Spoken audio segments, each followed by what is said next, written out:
পৃথিবীতে এমন কিছু দুর্বল দেশ রয়েছে যাদের মুহূর্তেই শক্তিশালী দেশগুলো চাইলেই দখল করে নিতে পারে। আবার এমন কিছু দেশ রয়েছে যা দখল করা অসম্ভব। সায়েন্স বিডির এই ভিডিওতে এমন 10টি দেশ দেখতে চলেছেন যাদের যুদ্ধে হারানো অসম্ভব। তাদের কাছে রয়েছে পারমাণবিক বোমা, শক্তিশালী সেনাবাহিনী, আরও রয়েছে শক্তিশালী ভৌগোলিক অবস্থান আর বন্ধু রাষ্ট্র। তো চলুন দেখে আসি পৃথিবীর সবচেয়ে শক্তিশালী 10টি দেশ যাদের যুদ্ধে হারানো অসম্ভব। আমাদের 10 নম্বরে রয়েছে ইরান। ইরান পরমাণু শক্তিধর দেশ, আর বিগত কয়েক বছরে ইরান কয়েকবার পারমাণবিক পরীক্ষাও চালিয়েছে। আর পারমাণবিক পরীক্ষা করার জন্য বেশ কয়েকবার ইরানকে বিভিন্ন দেশ থেকে অস্ত্র গোলাবারুদ কেনা ব্যানও করা হয়েছে। তবে আজ পর্যন্ত ইরানের কাছে কতগুলো পারমাণবিক বোমা রয়েছে তা কেউ জানে না। ইরানের পারমাণবিক বোমা ছাড়াও রয়েছে শক্তিশালী সেনাবাহিনী। ইরানের রয়েছে 8,90,000-এর বিশাল সৈন্যবহর, রয়েছে অত্যাধুনিক যুদ্ধ ট্যাঙ্ক, 1,000-এর মতো ফাইটার জেট। ইরানের রয়েছে অত্যাধুনিক মিসাইল সিস্টেম। তাই বলা যায় ইরানকে দখল করে নেওয়া বা ইরানকে যুদ্ধে হারানো প্রায় অসম্ভব। আমাদের 9 নম্বরে রয়েছে নর্থ কোরিয়া। নর্থ কোরিয়া প্রথম পরমাণু পরীক্ষা অক্টোবর 2006 সালে করে, আর এরপর একের পর এক পরমাণু পরীক্ষা করতেই থাকে। বলা হয় কোরিয়ার কাছে বিপুল পরিমাণ পারমাণবিক বোমা রয়েছে। আপনি হয়তো নর্থ কোরিয়ার প্রেসিডেন্ট কিম জং উনের বক্তব্য শুনে থাকবেন। নর্থ কোরিয়ার দিকে কেউ যদি তাকায় তাহলে নর্থ কোরিয়া পারমাণবিক হামলা করতে পিছু হটবে না। নর্থ কোরিয়ার পারমাণবিক বোমা ছাড়াও রয়েছে 9,45,000 অ্যাক্টিভ সৈন্য। নর্থ কোরিয়া ছোট দেশ হলেও অনেক শক্তিশালী, তাই বলা যায় নর্থ কোরিয়াকে যুদ্ধে হারানো অসম্ভব। ইসরায়েল। আমাদের 8 নম্বরে রয়েছে ইসরায়েল। ইসরায়েল দেশটি ছোট হলেও দেশটি পরমাণু শক্তিধর দেশ। এ দেশের কাছে 80 থেকে 90টির মতো পারমাণবিক বোমা রয়েছে। আর ইসরায়েলকে পৃথিবীর সবচেয়ে শক্তিশালী দেশের মধ্যে একটি মানা হয়। ইসরায়েল 1950 সালে প্রথম পরমাণু পরীক্ষা চালায় এবং সফল হয়। এরপর দেশটি কিভাবে এতগুলো পরমাণু বোমা তৈরি করে তা আজও অজানা। ইসরায়েলের রয়েছে 1 লক্ষের মতো অ্যাক্টিভ সৈন্য। এছাড়াও এ দেশে সকল নারীকে 2 বছর এবং সকল পুরুষকে 3 বছর করে আর্মি ট্রেনিং দেওয়া হয়। এর জন্য ইসরায়েলকে পৃথিবীর সেরা 10টি শক্তিশালী দেশের মধ্যে একটি মানা হয়। ভারত। আমাদের 7 নম্বরে রয়েছে ভারত। ভারতের রয়েছে 120টি পারমাণবিক বোমা। ভারতের এমন কিছু পরমাণু অস্ত্র রয়েছে যা দিয়ে ভারত পুরো এশিয়াকে আক্রমণ করতে সক্ষম।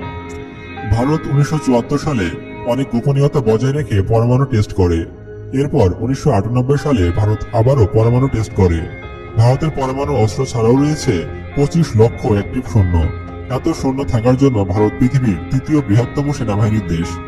ভারত আকাশ, ভূমি এবং সাবমেরিন থেকে পরমাণু হামলা করতে সক্ষম। ভারত শুধু নিজেদের সুরক্ষার জন্যই পরমাণু অস্ত্র তৈরি করেছে।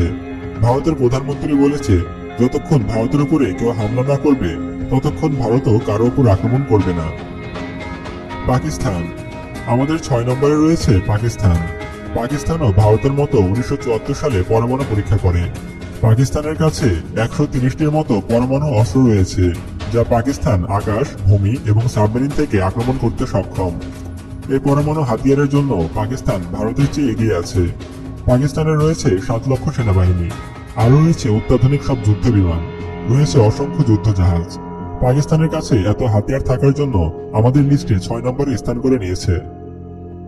United kingdom. আমাদের 5 নম্বরে রয়েছে ইংল্যান্ড। অক্টোবর 1952 সালে ইংল্যান্ড পরমাণু অস্ত্র বানাতে সক্ষম হয়। ইংল্যান্ড সে সময় পৃথিবীর 3য় শক্তিশালী দেশে পরিণত হয়। ইংল্যান্ড এই পর্যন্ত 45 বার নিউক্লিয়ার টেস্ট করেছে। 80-র দশকে ইংল্যান্ডের কাছে 350টির মতো পরমাণু অস্ত্র ছিল। কিন্তু ইংল্যান্ড বর্তমানে পরমাণু অস্ত্র নিষিদ্ধ করেছে এবং তাদের পরমাণু অস্ত্র নষ্ট করে ফেলেছে। এখন ইংল্যান্ডের কাছে 250টির মতো পরমাণু অস্ত্র রয়েছে, যা আমাদের লিস্টে 5 নম্বরে জায়গা করে নিয়েছে। আর যে দেশের হাতে 250টি পরমাণু অস্ত্র থাকে আর তা ব্যবহারের জন্য বিমান, সাবমেরিন থাকে, তাদের আর কোনো অস্ত্রের প্রয়োজন পড়ে না। চায়না। আমাদের 4 নম্বরে রয়েছে চায়না। পৃথিবীর এক মহাশক্তি চীন। পৃথিবীর 2য় বৃহত্তম সেনাবাহিনী রয়েছে চীনাদের কাছে। চীন 1964 সালে প্রথম পরমাণু পরীক্ষা চালায়। চীন আজ পর্যন্ত 22টা আকাশে আর 23টা ভূমির ভিতরে মোট 45টা নিউক্লিয়ার টেস্ট করেছে। আর চীনের 245টার মতো পরমাণু অস্ত্র রয়েছে। আর চীন প্রতিনিয়ত তাদের পরমাণু অস্ত্রের সংখ্যা বাড়িয়ে চলেছে। চীন তাদের অত্যাধুনিক টেকনোলজির জন্য সারা পৃথিবীতে বিখ্যাত। চীন যুদ্ধ বিমান থেকে শুরু করে সব রকম যুদ্ধ অস্ত্র নিজের দেশেই তৈরি করে থাকে। ফ্রান্স। আমাদের 3 নম্বরে রয়েছে ফ্রান্স। ইউরোপের ছোট্ট একটি দেশ ফ্রান্স, তাদের শক্তিশালী সেনাবাহিনীর জন্য তারা পুরো পৃথিবীতে বিখ্যাত। ফ্রান্স নিজের দেশের জন্য অস্ত্র তৈরি করে দেশের চাহিদা মিটিয়ে সারা পৃথিবীতে বিক্রি করে থাকে। ফ্রান্সের যুদ্ধবিমানগুলো পুরো পৃথিবীতে লাফিয়ে বেড়াচ্ছে। 1960 সাল থেকে 2010 সাল পর্যন্ত ফ্রান্স 210টি নিউক্লিয়ার টেস্ট করে, কিন্তু এরপর ফ্রান্সের সরকার সিদ্ধান্ত নেয় তারা আর পরমাণু অস্ত্র তৈরি করবে না। ফ্রান্সের কাছে 400-র মতো পরমাণু অস্ত্র রয়েছে, আর যে দেশের কাছে প্রথম থেকে 400-র মতো পরমাণু অস্ত্র থাকে তারা আর পরমাণু অস্ত্র দিয়ে কি করবে? আমেরিকা। আমাদের 2 নম্বরে রয়েছে আমেরিকা। আপনি কি জানেন আমেরিকা প্রথম দেশ যারা প্রথম পরমাণু অস্ত্র তৈরি করেছে, আর আমেরিকাই প্রথম দেশ যারা যুদ্ধে পরমাণু অস্ত্র ব্যবহারও করেছে। জাপানের হিরোশিমা আর নাগাসাকিতে আমেরিকা যে পরমাণু হাতিয়ার ব্যবহার করেছিল তাকে আমরা পৃথিবীর সবচাইতে জঘন্য ঘটনা বললেও ভুল হবে না। আজ আমেরিকার কাছে প্রায় 7,500-এর মতো পারমাণবিক অস্ত্র রয়েছে, আর আমেরিকার কাছে থাকা এই পরমাণু অস্ত্র দিয়ে পুরো পৃথিবীকে 30 বার ধ্বংস করা যাবে।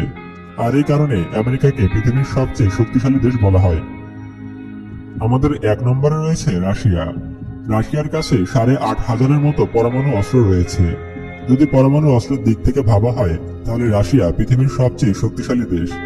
সাল 1949 সালে রাশিয়া প্রথম পরমাণু অস্ত্র তৈরি করে, আর এরপর রাশিয়া আর আমেরিকার মধ্যে পরমাণু অস্ত্র তৈরির প্রতিযোগিতা লেগে যায়। আজ রাশিয়া সারা পৃথিবীতে ভয়ঙ্কর আর শক্তিশালী অস্ত্রের জন্য বিখ্যাত। রাশিয়ার কাছে সবচেয়ে কম রেঞ্জের পরমাণু অস্ত্র থেকে শুরু করে পৃথিবীর সবচেয়ে ধ্বংসাত্মক পরমাণু অস্ত্র রয়েছে। সাল 1962-তে রাশিয়ার তৈরি রুশ বোম্বার নামের পরমাণু বোমাটি পৃথিবীর সবচেয়ে ধ্বংসাত্মক বোমা। এটি হিরোশিমা আর নাগাসাকিতে ফেলা পরমাণু বোমার চেয়েও 4000 গুণ বেশি শক্তিশালী। তো বন্ধুরা, এই ছিল পরমাণু শক্তিধর 10টি দেশ। ভিডিওটি ভালো লাগলে একটি লাইক দিন আর কমেন্টে জানান পরবর্তীতে কি ধরনের ভিডিও দেখতে চান। আরো এমন ভিডিও পেতে সায়েন্স বাটিকে সাবস্ক্রাইব করুন এবং পাশে আসা বেল বাটনে ক্লিক করুন। আর সর্বশেষে thanks for watching. Stay with me. Good bye.